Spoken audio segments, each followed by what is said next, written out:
Olá, alunos, tudo bem? Aqui quem fala é a professora Elisângela de História.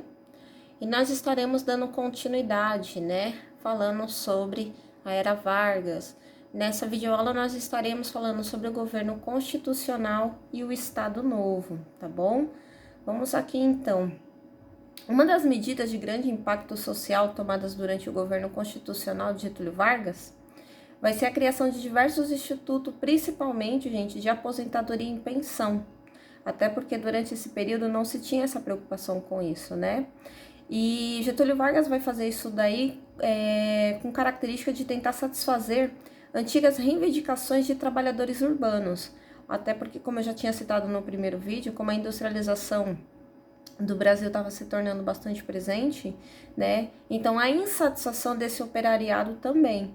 Então por esse motivo ele acabou criando, né? Essas reformas aí, acabou criando a aposentadoria, pensão, salário mínimo, né? E entre outras coisas mais que acabou,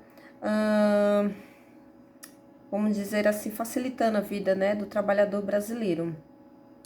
No entanto, gente, o que eu quero destacar mais aí para vocês é que durante o governo constitucional de Getúlio Vargas, o que mais vai marcar vai ser o período de agitação política, tá?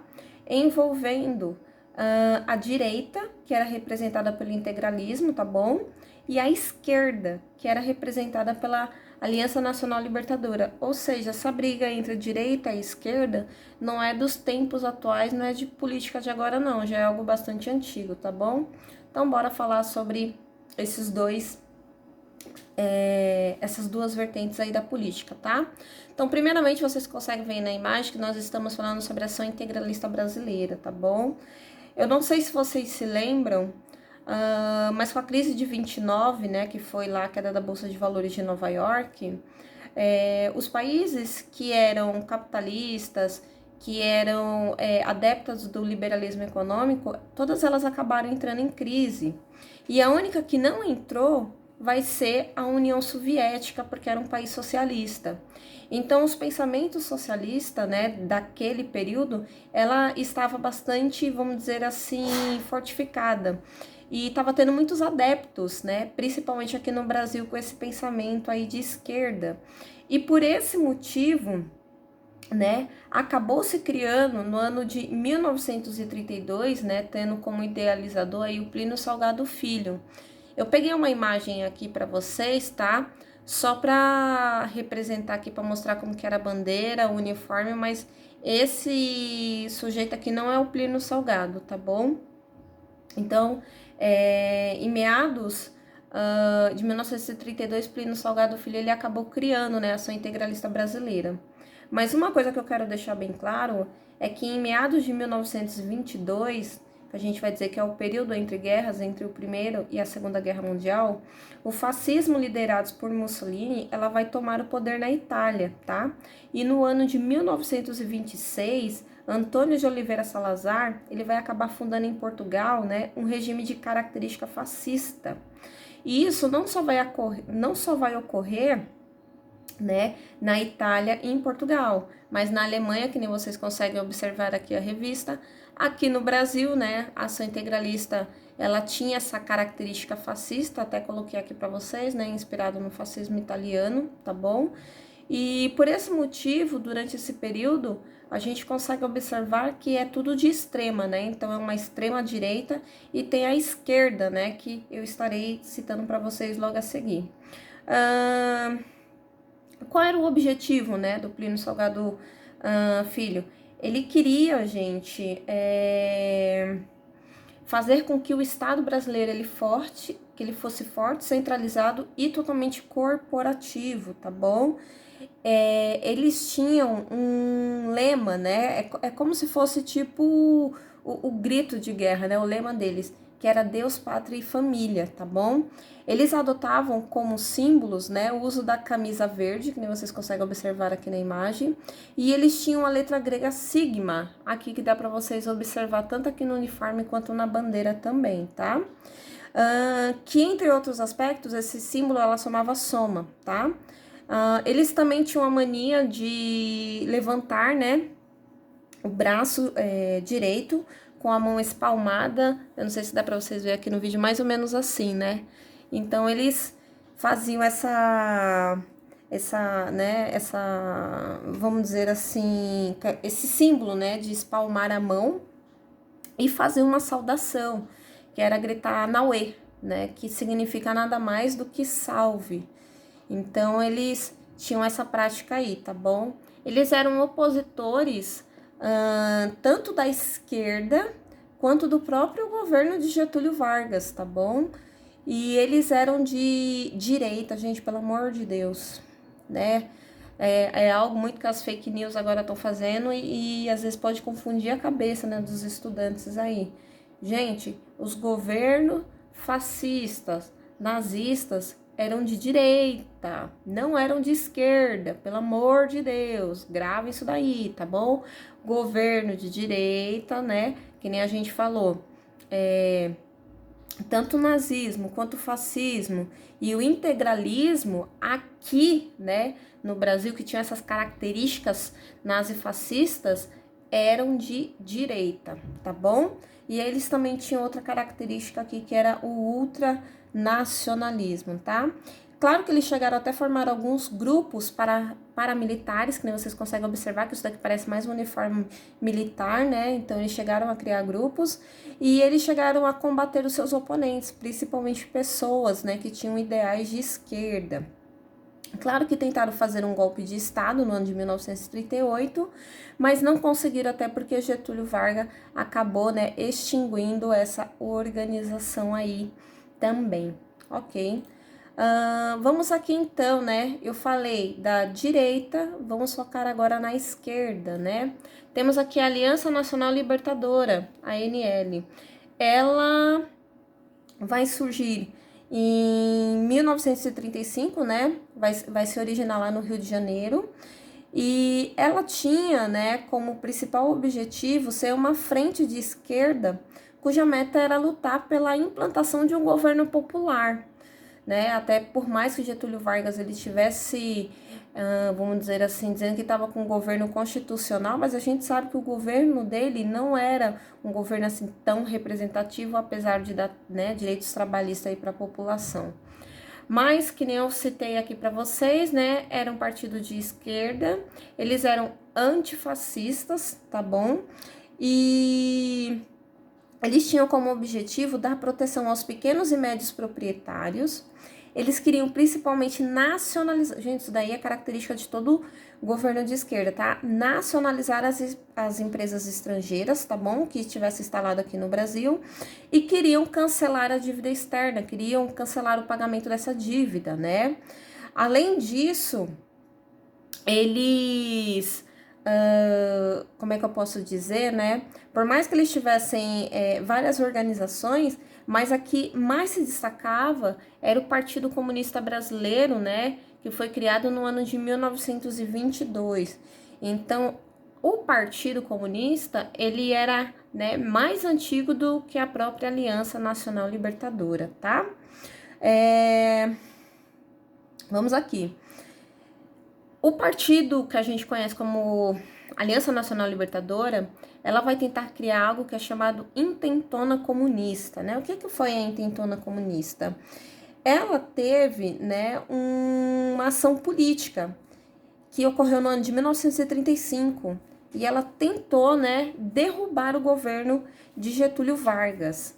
Mas claro que isso daí acabou dando certo? Não. Getúlio Vargas, ele conseguiu, né, que nem vocês conseguem observar aqui, perseguir e exilar grande parte aí desses simpatizantes de esquerda.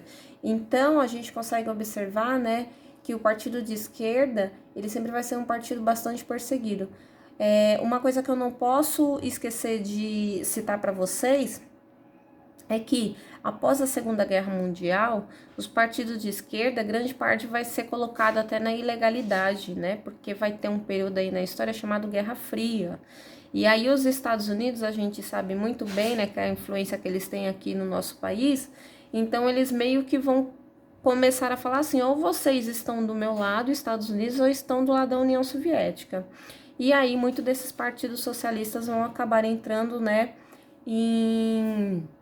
na ilegalidade, tá bom? Claro que a partir de todas essas brigas, né, entre esquerda e direita, o Getúlio Vargas ele vai se aproveitar desse cenário e vai, né, fazer algo assim que vai ser muito extraordinário, que vai ser o Plano Cohen e o golpe de Estado. Lembrando, gente, que Getúlio Vargas ele já tinha subido ao poder, né, com um golpe de Estado, quando ele retirou Washington Luiz, né, com a ajuda dos militares, e depois ele acaba dando um golpe de Estado em cima de um golpe que ele já tinha dado. Então, olha aí a confusão, né? O Plano Cohen, ele nada mais foi, né, do que um documento, né, que se espalharam aí, né, pelas mídias e chegaram na mão do Getúlio Vargas e de outros setores de influência, dizendo que os esquerdistas, né, o que a gente vai chamar, né, os esquerdistas, eles queriam fazer massacres, greves, queriam desrespeitar os lares, queriam até incendiar as igrejas católicas, né? E esses ditos comunistas, eles iriam tomar o poder, tá? E a partir desse momento, eles iam acabar colocando, vamos dizer assim, o Brasil no maior caos.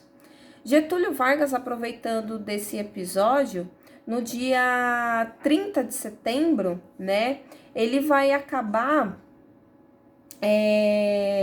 vamos dizer assim, meio que declarando esse plano comunista, né? Então ele vai falar para a população brasileira, né, que o que os comunistas estavam querendo fazer.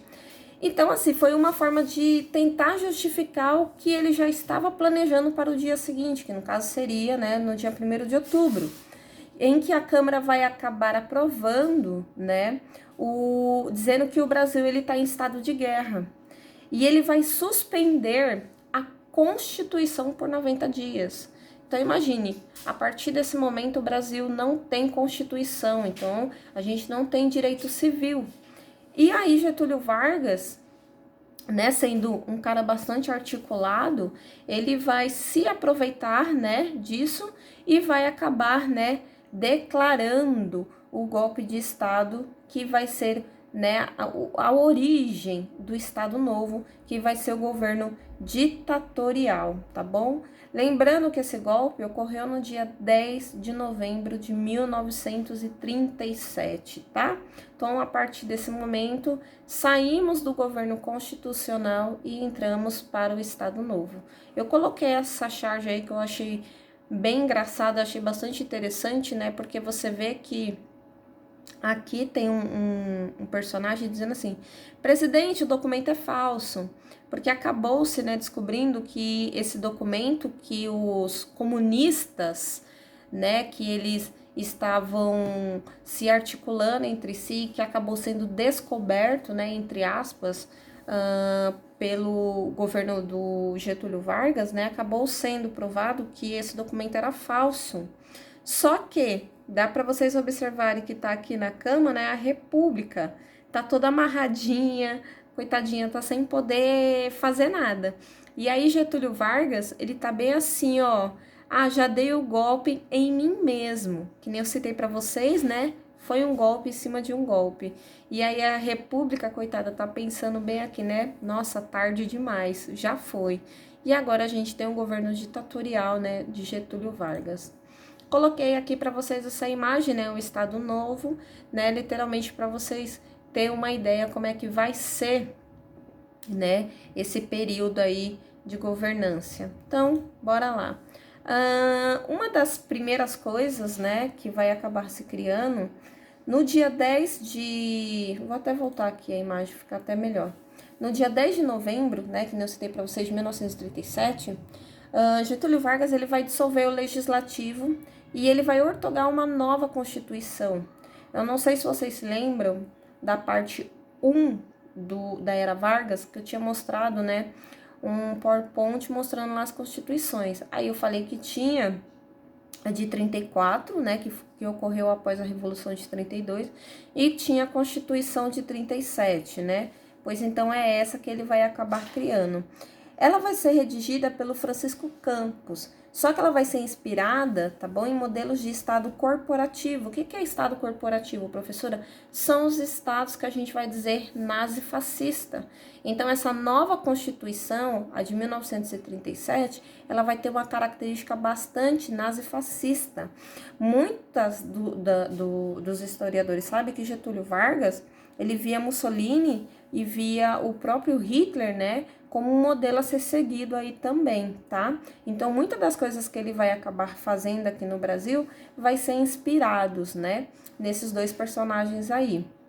Ele vai acabar concedendo amplos poderes ao presidente. A partir desse momento, a gente observa que Getúlio Vargas, ele manda em tudo e em todos. Ele também vai eliminar as autonomias dos estados, ele vai extinguir qualquer tipo de bandeiras e símbolos, né? Também vai fazer com que a duração do mandato presidencial, que até esse momento era de 4 anos, que passe a ser a 6 anos, tá? E ele vai estabelecer que as eleições, elas devem ser indiretas, não deve ter participação da população, e que também aqui no Brasil deve haver pena de morte. Também a censura, né, das mídias, e a criação do famoso, né, Departamento de Imprensa e Propaganda, que é o DIP, que a gente vai dizer que vai propagar muito essa imagem, né, de Getúlio Vargas. Muitos historiadores acreditam que grande parte da população ainda tem no seu imaginário, vendo, né, o Getúlio Vargas como sendo um dos melhores presidentes aí que governou o Brasil, mas ainda é muito por conta dessa imagem criada pelo DIP, né? Mas claro que a gente também não pode esquecer das coisas que ele fez, né? Que foi bastante, vamos dizer assim, progressista para o pensamento daquela época, ok? Gente, aqui eu coloquei para vocês algumas principais medidas administrativas. Alguma dessas medidas, né, que ele fez aí que vai ter bastante importância vai ser a criação do Serviço do Patrimônio Histórico e Artístico Nacional. Ele também vai instituir o Departamento Nacional de Propaganda, tá? E ele também vai inaugurar algo que vai existir até os dias atuais, gente, que é o programa Hora do Brasil. E ela é transmitida diariamente nas estações de rádio. Eu, particularmente, adoro escutar a Rádio Mix, olha eu fazendo a propaganda, fazendo merchandise aí, né? E sempre no horário à noite, né? Se eu não me engano, eu acho que é o horário das 7 horas, Ele costuma interromper a transmissão e passar, né, a Hora do Brasil. Eu até coloquei essa charge aqui que eu achei bastante interessante, achei bastante engraçado, porque você vê aqui, né, como uma das figuras aqui bem popular, a própria Carmen Miranda, né, totalmente, vamos dizer assim, amarrada, calada, porque quando chegava a Hora do Brasil, né, quem tinha que falar era, né, o senhor presidente, e nesse caso aqui exaltar todas as benfeitorias que ele estava fazendo no nosso país, tá bom? Vamos aqui então, dando continuidade. Ele também criou a instituição do Serviço Nacional de Aprendizagem Industrial, o SENAI. Uma coisa que eu quero deixar bem claro para vocês, um do motivo dele ter criado o SENAI é porque aqui no Brasil a gente não tinha mão de obra qualificada. Tá tendo industrialização aqui no nosso território, mas está precisando, né, essa mão de obra qualificada. E o Senai, ele veio como essa principal característica de poder fornecer isso daí. Lembrando que o Senai até hoje ainda existe, tá bom? Também criou-se a Faculdade Nacional de Filosofia, algo que eu já tinha citado para vocês no primeiro vídeo, né, que ele vai criar, vai ser a reforma monetária, que ele trocou os R$ 1.000, que é substituído pelo cruzeiro, tá? Ele também fez a reforma ortográfica, porque a forma que se escrevia, né, já não era mais a mesma forma que se falava. Falar em reforma ortográfica, né, ultimamente a gente está tendo bastante aí. Também ele teve a promulgação da consolidação das leis do trabalho, a famosa CLT, né, em que ele instituiu o salário mínimo, o direito às férias, né, previdência social, né, a organização dos sindicatos e assim por diante. Se eu fosse citar todas, né, as medidas administrativas, daria aí para eu poder fazer mais uma videoaula assim, fácil para vocês, tá bom? Então, a gente consegue observar que durante o período do Estado Novo ele trabalhou muito aí também, tá? Vamos aqui, gente. Coloquei essa imagem para vocês, né? Porque a gente tá falando, né? Citamos aí os Estados Unidos rapidamente, mas como assim os Estados Unidos está vendo tudo isso daí e, né, esse governo fascista dentro do nosso território e não tá intervindo, né? Durante esse período, o Franklin Delano Roosevelt, que eu coloquei até aqui para vocês a imagem dele junto com o Getúlio Vargas, né? Ele estava tendo uma prática que era chamada política da boa vizinhança, né? Então, os Estados Unidos estavam tentando tirar aquela imagem negativa, né, do Big Chic, que era a política do grande porrete, e tentar fazer assim de uma forma mais moderada, fazer uma alianças com os países da América Latina, né? E vai ser durante esse inteirinho aí que vão até criar o personagem aqui do Zé Carioca. Eu achei essa imagem aqui, achei bem legal, né? Porque tem o Zé Carioca, temos aqui, né, a Carmen Miranda, que também vai ser até uma das responsáveis, né, por fazer essa política da boa vizinhança aí, né, entre Brasil e os Estados Unidos, e o Pato Donald aqui, né?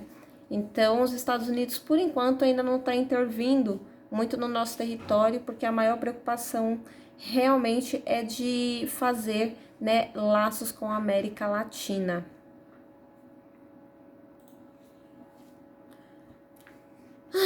Estamos chegando já para o final do Estado Novo, né? Como é que vai ocorrer o fim desse governo ditatorial aí de Getúlio Vargas, né? Temos que lembrar que já estamos no período, né, da Segunda Guerra Mundial e o Brasil até então ele estava se tornando um país meio neutro. Os Estados Unidos já tinham se aliado, né, a França e a Inglaterra contra a Alemanha, né, e o Brasil ainda meio que estava em cima do muro. Só que aconteceu algo assim, uma cena que não teve como o Brasil continuar com os braços cruzados, né, que um dos submarinos alemães acabou bombardeando um navio brasileiro. E por esse motivo Getúlio Vargas ele viu-se, né, obrigado a declarar guerra, né, aos países do eixo. E o Brasil acabou mandando, né, a Força Expedicionária Brasileira, que é os famosos pracinhas, né, que a gente conhece. E a Força Expedicionária Brasileira, que foi em torno aí de 25 mil soldados que foram lutar aí, principalmente em grande parte de regiões da Itália, muito desses soldados, quando eles voltaram, eles acabaram trazendo, né, um pensamento que foi mais ou menos assim: nossa, nós estávamos lá na Europa lutando contra governos totalitários, né, governos aí totalmente extremistas, e estamos aqui, né, vivendo a mesma coisa. E como assim a gente vai aceitar que um governo extremista governe a gente que já está aí 15 anos no poder, sem qualquer tipo de eleições diretas, sem ter qualquer tipo de participação política, e a gente deixar por isso mesmo? Não, tem coisa errada, né? E aí, né, vários opositores acabaram se ficando contra Getúlio Vargas, tá? E Getúlio Vargas, vendo toda essa situação, ele acabou dizendo que, né, no dia 2 de dezembro de 1945, que ele ia conclamar novas eleições, né, no Brasil.